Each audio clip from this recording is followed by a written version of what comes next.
Jæja, þá fullt tungl í Steingeit og sumarsólstöður. Og sumarsólstöður, já. Í dag, 50. 20. eru sumarsólstöður. Lengsti, ég ætla ekki að segja lengsti dagur ársins því að það gerur svo mikið grín af mér. Það segir sama brandara og ég segja hverju ári. Já, með. Hann er mjög langur í dag. Það er bjartastur. Bjartasti, já, lengstu sólargangur.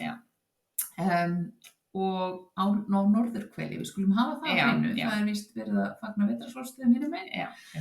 En það er svona tími til að fagna og já, er bara fráslega mörg þúsund ára hefð fyrir því hér á jörðinni að fagna einmitt sumarsólstöðum, vetrarsólstöðum og jafndægrum og það er til dæmis því ég haldi fram að margir af þessum steinarhingjum sem við vitum af viðan heim hafi verið akkurat miðaðir við sólstöður og náttúrulega bara gang sólarinnar. Enda tími til að fagna, fagnandi jarðarinnar og frjósemi hennar og bara fagna því að nú eru í rauninni sumarið að koma og svo líka skemmtilegt að kafa svona svolítið í sannleikann á þessum tíma og leita leiðsagnar og tala að sjá fyrir sig svolítið framtíðina. Hvernig má hlaða hann. Já. Þakka fyrir það sem hefur komið inn í líf okkar hingað til á árinu og svona, einmitt, eins og segir, kíkja inn í framtíðina og kannski setja fram það sem við viljum fá inn í lífið fram að vetrarsólstöðum. Já, og svo eru alltaf á sólstöðum og jafndægrum opnast orkuportalar sem eru alveg magnaðir og eru bara ólíkir ár frá ári. Þannig að það er líka einstakt ævintýri að tengja sig inn á orkuportal sumarsólstaðana og sumarsólstaðanna. Já. Mjög þjált og fínt. Sumarsólstaðarlega. Og sjá hvað er að koma með sumarsólstöðum í ár. Tengja sig svolítið inn á það og leyfa sig bara aðeins að upplifa og fljóta kannski í orkunni. Svo bara gott að verja tíma með öðrum og hafa svolítið gaman. Og fagna. Já. Þetta er tími til að fagna. Og sólin fer líka inn í krabbann. Já. Í dag, 20. Og aftur erum við komin að samböndunum. Tilfinningar og sambönd. Já. Og krabbinn er náttúrulega, við skoðum kjarnan í okkar tilfinningum, sérstaklega þegar kemur að öðrum. Það var nú gaman að rýna í samböndin. Já, og nú verður alltaf ljósara og ljósara með hverju tunglinu sem líður, hvar við erum í samböndi sem henta okkur ekki lengur. Og við verðum viðþolslausari og viðþolslausari í þeim samböndum, hvort sem það eru vinasambönd, vinnusambönd eða ástarsambönd. Og krabbinn horfir líka rosalega mikið á heimilið og er svona tengdur heimilinu og að það heimilið sé okkar griðastaður og okkur líði vel þar og þá er líka að skoða samböndin okkar inn á heimilinu og mörkin ef að þau eru ekki í jafnvægi. Já. Mér finnst til dæmis mjög áhugavert að núna í kringum þetta tungl og í kringum sólstöður er ég að flytja. Já, einmitt. Þannig að nýtt upphaf, ég er að skapa með nýtt heimili. Já. Ég gæti nú ekki verið að flytja bara á betri tíma þegar ég fer að hugsa það. Nei, ég held ekki. En þetta er svona góður tími til þess að skoða svona þennan dýpri sannleika, fara inn í kjarnan. Og svo kemur Steingeitartunglið. Og Steingeitin, hún er nú getur svolítið rekjað stundum áfram, við kannast ínit við það. Hún er að hvetja okkur til þess að taka stjórnina í okkar eigin lífi. Nú er bara tíminn til að við leggjum okkar eigin línur. Já. Og við byggjum undirstöður undir þá framtíð sem við viljum eiga. Akkurat, og við eigum alveg skilið að búa við sterkar undirstöður og að við leggjum grunninn að svona sterkri og góðum undirstöðum, sterkum og góðum undirstöðum fyrir framtíðina. Já, og eitt stór hluti af því er að hætta að sætta sig við málamiðlanir. Já. Við getum ekki gert málamiðlanir það hver við erum og hver gildin okkar eru. Nei. Við getum gert ýmsar málamiðlanir en það getum við ekki gert málamiðlanir. Steingeitin segir okkur bara nú sé tími til að taka skarið og láta hlutina gerast. Setja undir okkur horninu og rjúksta. Já, en við göngum náttúrulega líka undan með góðu fordæmi og sýnum kannski í verki hvað það er sem við viljum og hvað við trúum á. Það er það sem er svo mikilvægt að gera það er ekkit endilega einhver annar að fara að taka skarið fyrir okkur til þess að láta okkar drauma rætast. Nei, við getum náttúrulega endalaust setja og skrifa niður hvað það er sem við viljum og fara í hugleiðslu og setja fyrir okkur, koma til okkar, en við tökum aldrei skrifin í áttina að því og sýnum heiminum að við erum tilbúin. Að þá kannski hægist heldur á því að draumarnir rætist. svo náttúrulega þurfum við stundum að sleppa til að skapa rými fyrir nýtt. Já. Og það áfram þetta þema og ég held að sé bara að fá sjaldan sem við fáum kannski eins mikið svona bara nefan í borð og ít okkur áfram í svona það þessi orka sem að það rosalega mikil framkvæmda orka, við getum látið mikið gerast á stuttum tíma í þessari orku sem kemur með steingettinni. Já, og það kom upp svona áleitna spurningar eins og bara hvar ertu að halda aftur af þér og hvar eru tækifæri fyrir þig til að vaxa sem þú ert ekki að nýta þér og hvar þarftu að efla trú þína á þig og allt það góða sem þú átt skilið og alltaf þá aðstoð sem þú hefur aðgang að og átt skilið að nýta þér. Og við ættum ekkert að þvinga okkur ofan í einhverja kassa. Við erum bara hætt því. Nei, og það eins og varst að tala um málamiðlanirnar, sko. Við það þarf alltaf að horfa á hverjir að gera málamiðlanir og auðvitað þarf stundum að gera málamiðlanir, eins og þú segir, við getum ekki gert málamiðlanir allt. Nei. En svo líka er það alltaf ég eða þú sem gerir málamiðlunina. Stundum er komið að einhverjum öðrum en okkur sjálfum að gera málamiðlun ef við erum mikið í því. Já. Og svo getum við náttúrulega undirbúið okkur undir það í þessari orku að þegar við erum að vera að ýta okkur öllum í þessa átt að þá koma náttúrulega upp svona árekstrar og það fyrir að hrista í vegna það fyrir að koma upp svona valdabarátta ef við pössum okkur ekki á því að við erum bara að stýra okkur sjálfum, við ætlum ekki að fara að ráða því hvað aðrir eru að gera og svona erfiðleikar, þannig að þetta ekki alveg rétti tíminn til dæmis til að eiga svona erfið samskipti eða mál sem við vitum að gæti svona kraumað eitthvað undir, það gott að bíða eins. Já, allt það sem spennandi, geymum við. Og líka bara að við, þú veist, af hverju erum við að hika? Það verið að hvetja okkur til þess að setjast niður á þessu fulla tungli og bara raunverulega skoða af hverju erum við að hika? Hvað á bakvið það? Þú veist, eru það aðstæður, eru það eitthvað frá samfélaginu, er það eitthvað fjölskyldumynstur og við vorum alltaf að tala í miðvikudagsspjallinu í gær. Ættarlínur og mynstrin okkar og allt það sem er svo mikilvægt að heila og eins töluðum fyrir 2 vikur síðan hvenær rétti tíminn einmitt. Það gott spjall að hlusta hvenær hann sest í fangið á okkur hvenær rétti tíminn þetta gott tungl sem til þess að hjálpa okkur að bara fara á stað. Já.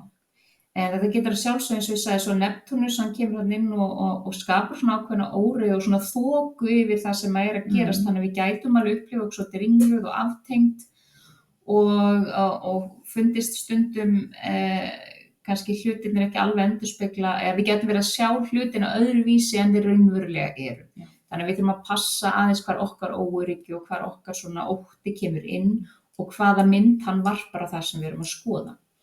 Að samaskapi, við horfum svona við stóra sviðið og lítum kannski aðeins á pólitík og svona heimsmálin, að þá alveg eins líklegt að núna í kringum þetta fulla tungl fara að spretta upp raddir þeirra sem að vilja ekki hafa fjölbreyttar raddir í kringum sig.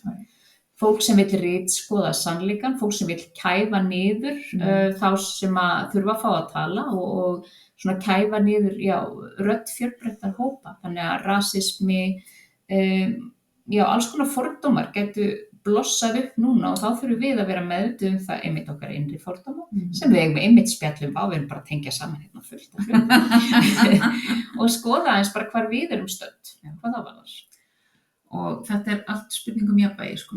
Og af því að við erum á þessum stað með krabbann sem að horfa á heimilið og hvað þar og vill vera í tilfinningunum og mýktinni og steingettin sem getur verið stundum pínu hörð. Og hefur rosalega mikið metnað að það gott að horfa á jafnvægið okkar í lífinu og það á bara við allt einmitt í þessum líka. Já, og það sérstaklega verið að horfa á það núna einmitt vegna þess að segja þetta svona heimilið og okkar persónulega líf sem að krabbinn kemur með fókusin á, að við skoðum aðeins hvert jafnvægið á milli til dæmis heimilis og vinnu. Hversu mikið af okkar orku á vinnumegin á skalanum versus það sem við viljum vera að gera og upplifa utan vinnu. Og vinnan náttúrulega yfirleitt svo staður sem við verjum mest af okkar tíma. Við erum annarkvort sofandi í vinnunni og þess á milli höfum við örfá klukkutíma sem við erum að gera eitthvað annað. Og það þá eins gott að vinnan sé þannig að okkur líði vel þar ef við ætlum að eyða stórum hluta ævi okkar þar. Hvað erum við að gera við tíman okkar í vinnu? Hvar slær hjarta á okkur? Já. Þannig að þarna og ef við leggjum hjarta og sál í vinnuna, en gleymum alveg að rækta okkur sjálf hinum megin, þá verðum við að finna einhverja leið til að ná okkur tilbaka. Og það mjög mikilvægt, við höfum oft talað að setja orkun okkar í það sem við viljum að vaxi, en af því að við getum fengið svona ekstra boost af metnaði og krafti, að þá ennþá mikilvægara að horfa á hvar við erum að setja orkun okkar. Því það mjög mikilvægt og það svo í framhaldi að fullatunglinu, þá fer Satúrnus að bakka í fiskum. Það verður skemmtilegt líka. Það alltaf svo gaman þegar plánetur bakka. Já, 29. júní og þá getur verið tími svona til þess að hvíla okkur og fá skýra sýn og það eitt með steingerðar líka tunglið að það mjög mikilvægt að ef okkur finnst einhvers staðar að við þurfum aðeins að taka smá tíma og aðeins að anda og fá bara svona skýrar sýn að bara drífa okkur út í náttúruna, passa við sofum, bara slaka á og vera og passa okkur líka að við séum alltaf að taka tillit til svona heildarmyndarinnar, að við festum okkur ekki í smáatriðunum sem geta oft valdið okkur kvíða og óöryggi og ótta, heldur reynum að sjá svona heildarmyndina og skilja samhengi hlutana líka. En það getur einmitt komið upp með því að Satúrnus fyrir að bakka þessi kvíði og þetta óöryggi og svefnleysi jafnvel. Þannig að við þurfum að vanda okkur svolítið vel við það að hvíla okkur. Og það getur verið gott að vinna svona þessar sem köllum skuggavinnu, vinna í okkar því sem þarf að heila. En það áframhaldandi þema þetta að tengja við tilgangin okkar. Hvar slær hjarta, hvað erum við komin til að gera? Og þar fáum við búst með steingerðartunglinu með metnaðinum og öllu því og aftur beina orkunni þangað sem við viljum, taka ábyrgð á draumunum okkar. Mér finnst ekki spurða náttúrulega hver tilgangurinn minn, hvernig finn ég tilgangurinn minn og ég held að best að svarið sé tilgangurinn leynist þar sem dagdraumarnir þínir búa. Ég held að það sé bara vákvæða flott spagmál. Ég ætla að skrifa þetta niður, einkaleyfi bólur, að þar sem við verjum svona meiri partinum af dagdraumunum okkar, þar liggur ástríðan okkar. Og við leyfum okkur, það verður ekkert til nema einhver hugmynd sjá bak við það fyrst, það bara þannig. Að allt sem hefur orðið til varð einhvern tímann hugmynd í haustum og einhverjum. Já, afi sagði mundu allar borgir voru einu sinni skýjaborgir. Já, akkúrat. Og mér finnst það mjög góð spagmæli. Þannig að við skulum leyfa okkur að dreyma þó við festumst ekki þar, við þurfum líka að framkvæma, en við þurfum að leyfa okkur að dreyma og við þurfum að sýna síðan alheiminum að við ætlum að láta þessu drauma rætast. Kenna börnunum okkar líka að það í lagi að láta þessu dreyma. Og þegar maður fullorðinn þá hættir maður ekkert að dreyma. Maður á sér óskir og maður á sér þrár og maður maður búin að skrúfa fyrir það og hættir að gefa sér leyfi til að dreyma, að þá verður lífið bara svolítið leyfilegt.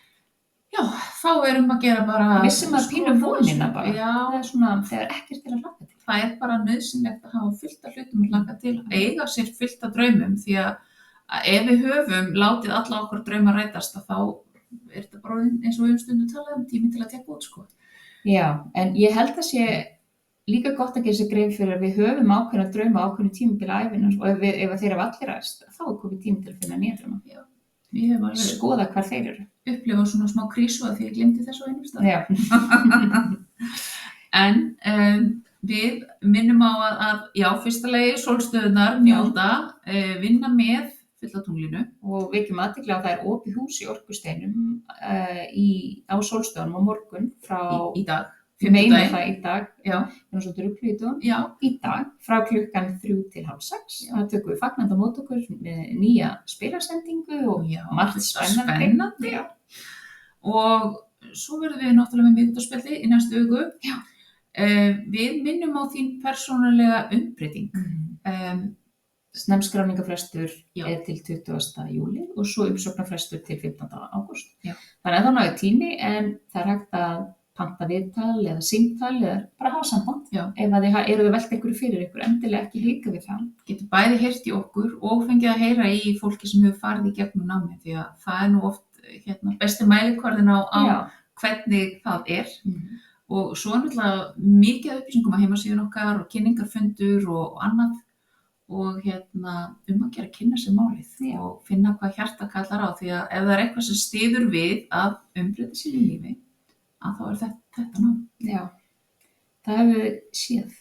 Það hefur við nefnilega heldur betur séð. En við vonum að þið dásamlegar sólstöður, vonumst til að sjá einhver ykkar allavega í opnu húsi á eftir og gleðilegt fullt tungl. Já, njótið. Njótið.